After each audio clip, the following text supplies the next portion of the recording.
கர்த்தர் தம்முடைய ஜனத்தின் மேல் பிரியம் வைக்கிறார். சாந்த குணமுள்ளவர்களை ரட்சிப்பினால் அலங்கரிப்பார். சங்கீதம் 149:4. ஒரு சிறிய பைபிள் கதை கேட்போம். எஸ்தர் ஒரு தாழ்மையான இளம் யூத பெண். அவள் அந்நிய தேசத்தில் ராணியானாள்.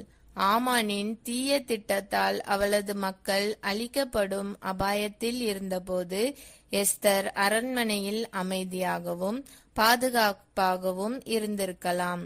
ஆனால் மனத்தாழ்மை மற்றும் தைரியத்தில் அவள் சட்டத்திற்கு எதிரானது என்றாலும் ராஜாவாகிய அகஸ்வேரு முன் செல்வதன் மூலம் தனது உயிரை பணயம் வைக்க தேர்ந்தெடுத்தாள்.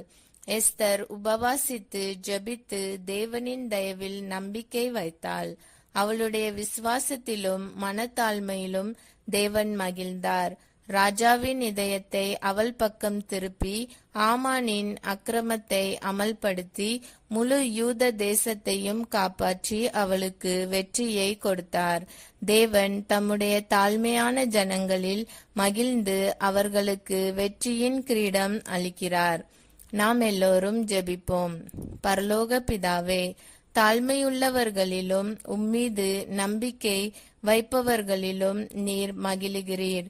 எஸ்தருக்கு நீர் தந்த துணிவையைப் போல எனக்கும் தாரும். சோதனை நேரங்களில் உம்மீது நம்பிக்கை வைத்து நடக்க செய்யும்.